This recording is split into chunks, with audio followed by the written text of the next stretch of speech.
Hi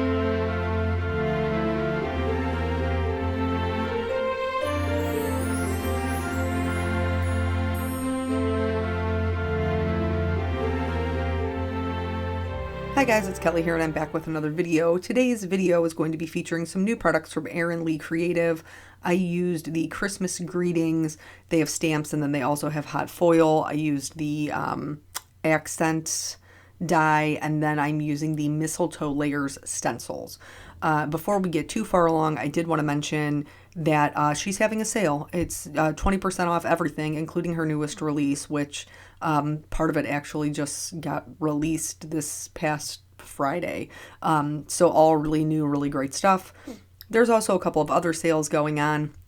I will link them below in YouTube. I know like Colorado Craft Company is doing an overstock sale that's 20% off. And then if you buy 2 of them, you get a third one free. Picket Fence is doing buy the stamp and get the die free. Simon Says Stamp, I think, is doing 15% off of $75. There's just a lot of really good sales going on. And normally I would update them on my blog, but I just don't have time for that today. It's Halloween. I got 2 kids. I got to get myself ready. I got to get them ready. I got to get them fed. And then we're also getting ready for my daughter's birthday party. So it's just been a little bit wild.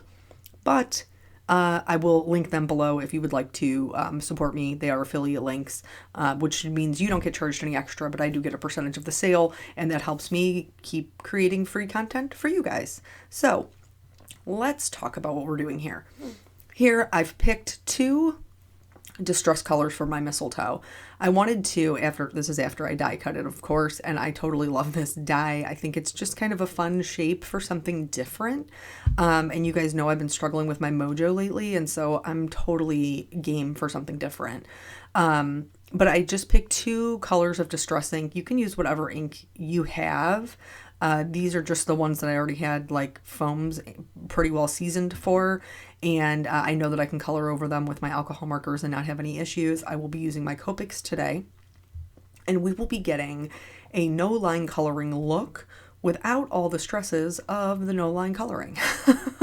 Or at least not the same stresses that I have. So I'm filling up each of the like opposite corners. And these were really easy actually for me to line up. So once I have my lightest color down, which is Twisted Citron, I'm going to go in with the next layer, which is Mowed Lawn. And this is a little bit darker. But basically, I just need this to show me where to color. That's all I'm using it for. And they were so easy to line up. Even the ones where I only used partials, like I just used the tip of the mistletoe or like the side of it. It really was very quick for me to just kind of line it up. And I always appreciate that. It's one of the things with like layering stamp sets. One of the reasons that I don't enjoy using them is I get very frustrated with trying to figure out how to line it up. So something like this, which is like really easy and it didn't take me a lot of time to do it, I totally appreciate. I do want to say this stencil is beautiful on its own. So like just with the 2 colors, you can see we're getting a lot of contrast and like it's really, really very pretty. I would probably, if I was just using the stencil, I would have put down my Twisted Citron and then shaded it with the Mowed Lawn. And then I would have put down my Mowed Lawn and then shaded it with maybe like a Rustic Wilderness to get more dimension. But because I'm going to go in with my markers, I don't need to do that. So just finishing this up, and you can probably start to see as we're laying these down that there's little spots that are left open, and these are for the berries. And again, super easy to line up. So if I was doing this just using the stencil, I might have used the saltwater taffy and maybe some like candied apple or abandoned coral. You could also do like a candied apple or barn door with maybe like a fired brick or an aged mahogany. That would be pretty. That would be on the darker side.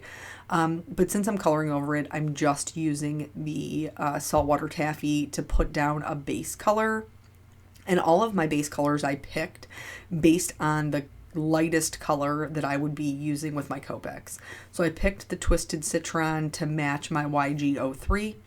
I picked the Mowed Lawn to match my G07, and I picked the saltwater taffy to match my R32. So that's how I selected them.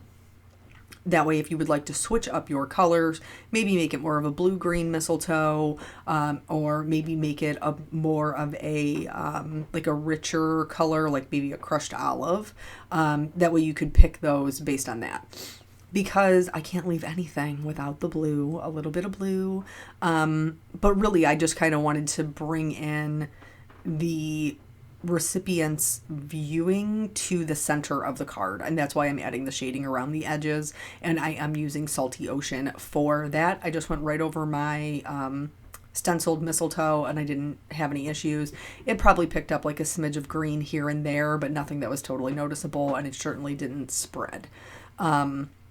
Let's get into the coloring. So I'm doing a 3-color blend, and this is a situation where it's a do as I say, not do as I do. So I started with this because it's the tip of the mistletoe and it's the lightest one. So I started with my original YG combination, and I very quickly realized in laying down the color that it was too close to the mowed lawn, and it was going to make it very difficult for me to see where I needed to put my color. So at this point, I'm going to stop using that. I'm going to go to my darker green, which is a G07, 17, and 29. And I'm going to do the darker ones first so that I can see where the edges of that will be and make it lighter, make it easier to put down my lighter color. So really, as far as the shading goes, I'm just kind of following the same idea that the stencil gave me. You can see in the stenciled portion, there's like a couple of little lines. So I just extended those out with my markers. I also did find it easier to start with my darkest color to get down the edges where I wanted them to be the darkest. And then I blended back out to my lightest color. And because we already have this kind of base layer going on with the stenciling, it makes it super easy to blend.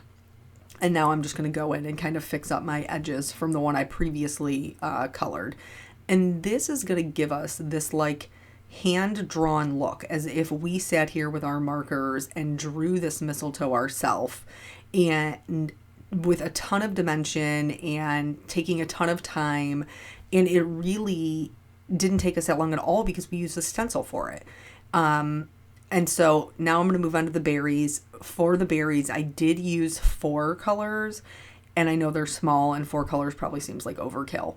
But the only reason I used the 4 colors is because this particular color combination, my R35 is so far removed from my saltwater taffy that I knew I was going to need my lightest color to blend it out, which is that R32. That's the only reason why I used 4. And the lightest color I literally just used to put a dot in the center of the berry just to make sure that it was all blended. But yeah, we're just going to go through and we're going to color it. There's, like I said, so many little craft sales. I know Spellbinders is having a good one too. Like Erin's super generous with the 20% off of everything site-wide, because she just had like these 2 releases that are fantastic. And she very generously sent me some items to work with, which I always appreciate.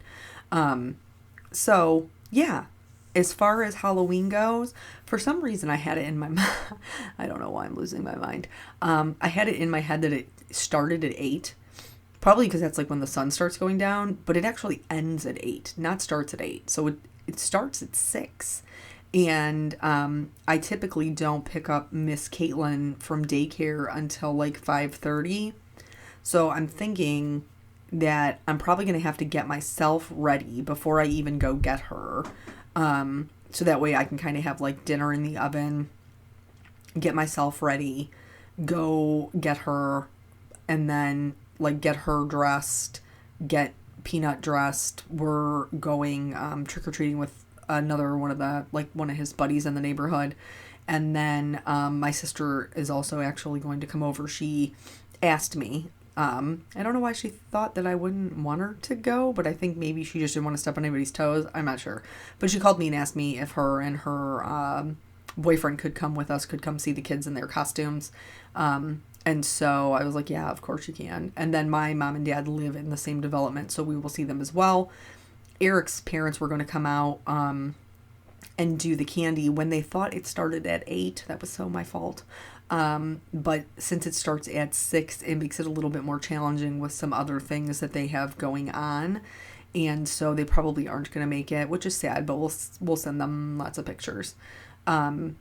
Here, I just wanted to point out that I am consistently adding the shading to the same side, which is the bottom of the leaf. So unless there's something that's laying on top, like a berry that I need to add the shading for, I just found it easiest to stick with adding the shading to one side. So I added the darkest parts to the bottom of the leaf the majority of the time, and then the lightest parts up toward the top. You could obviously switch that or, do whatever works for you, but I just found it easier to know where I was going if I always put the shading in the same spot on each leaf. So, yeah, so it should be pretty exciting for Halloween tonight. It was supposed to rain, but now the forecast says that it's not going to rain until after 10. So thank you, Jesus, for that.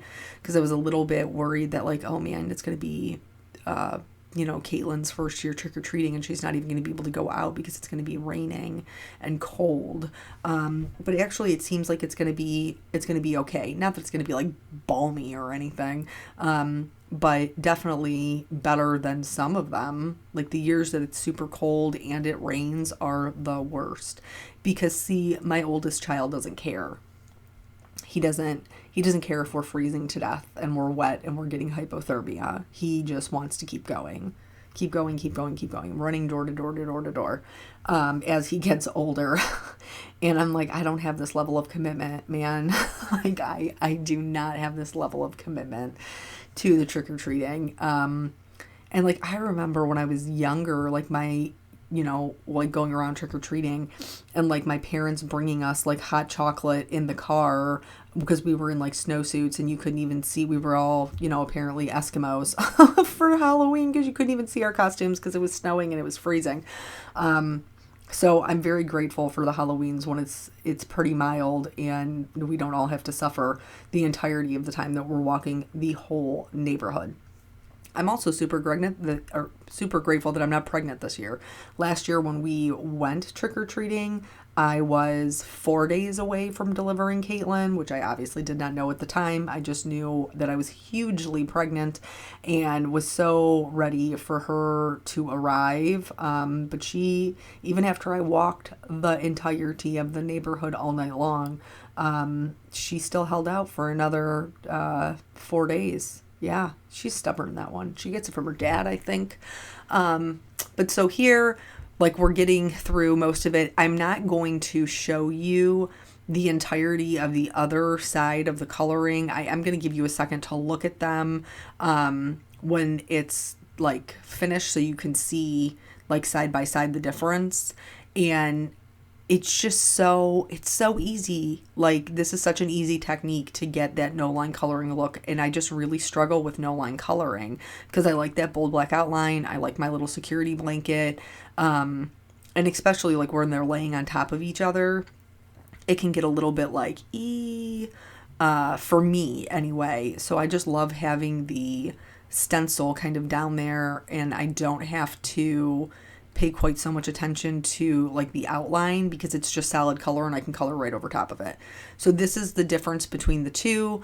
I've colored the majority of the other one. I'm just finishing up the berries here and then we'll get into actually completing the card.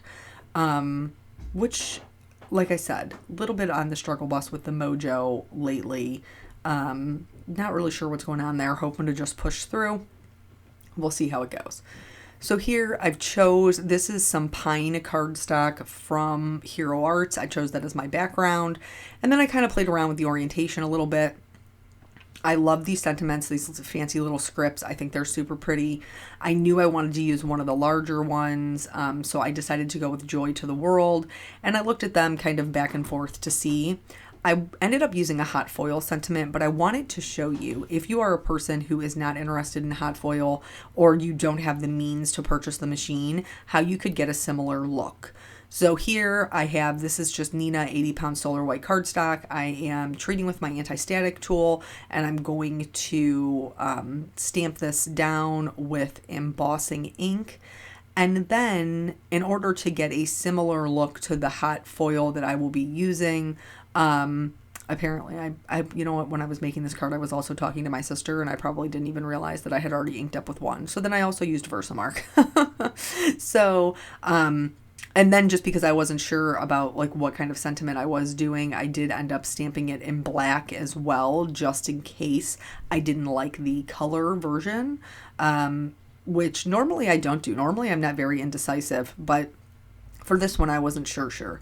So once that is done, the embossing powder that I'm going to use is a red embossing powder. This is also from Hero Arts.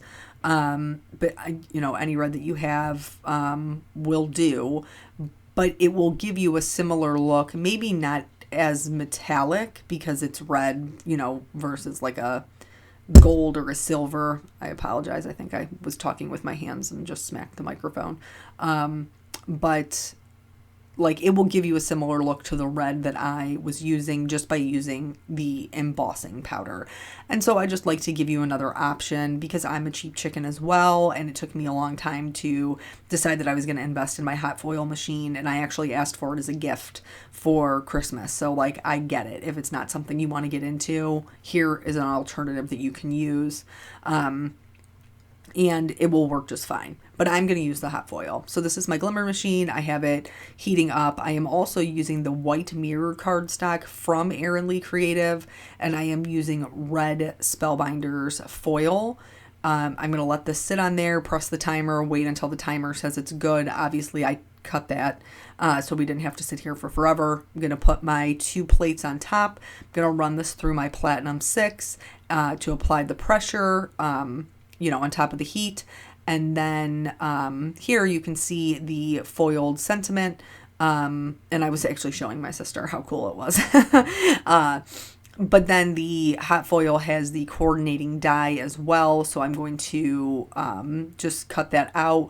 Be very careful with your hot foil that you don't put your tape over top of the foil, because you can pull it up or remove it from sections. So I always put mine on the outside edges. And then that's the sentiment, and it's super cute, and I was very happy with it. So now I'm getting everything kind of lined up, trying to see if I'm going to go landscape or if I'm going to go portrait. And I ended up deciding that I liked it better this way. And so that's how I'm going to adhere it. Were we done with story time? Were we? I think we were. Like, we're doing the Halloweens, I'll let you know how that goes. I'm not sure how much time I'm going to have to get ready. So I might be like, just an old person in a unicorn costume instead of a person who looks like they intentionally were wearing a unicorn costume. We'll see. It is what it is. So I popped this up on foam. You guys had recently left me some comments that in order to get some wiggle room, I should put liquid adhesive on the back of these bad boys, and that is life-changing for me. So thank you. Thank you for changing my life. It definitely gives me a little bit more wiggle room, which I genuinely appreciate because I almost never line up my card front onto the card base the first time ever. Like, I never do that. I always have to like wiggle it a little bit. But so here you can see there's just a little bit of a border on the top left and bottom right, and then more so on the rounded corners, which I think is really cute. So at first, when I first saw it, I thought it was like maybe more of a retro shape, like a modern kind of shape, but I really don't think so. I think you can use it for a lot of things. And then I just glued my sentiment down flat. Because I didn't need to pop it up again. I popped up the other thing. So here I picked out some gems. These are actually from Honeybee Stamps, and they are I think it's Make It Merry. I'm trying to check for you. It'll all be linked below. You know how we do here. Yep, it's Make It Merry gem stickers. and I chose kind of like the lime greenish color. I added some shimmer to the berries, and then I went in with a white gel pen and just added like a little dot of a highlight on each one, just for a little bit of added dimension. And then that's it. That's the whole card. So I appreciate you guys spending your time with me. I hope that if you celebrate Halloween, you have a wonderful Halloween. It has great weather where you are. And I will catch you guys in the next video.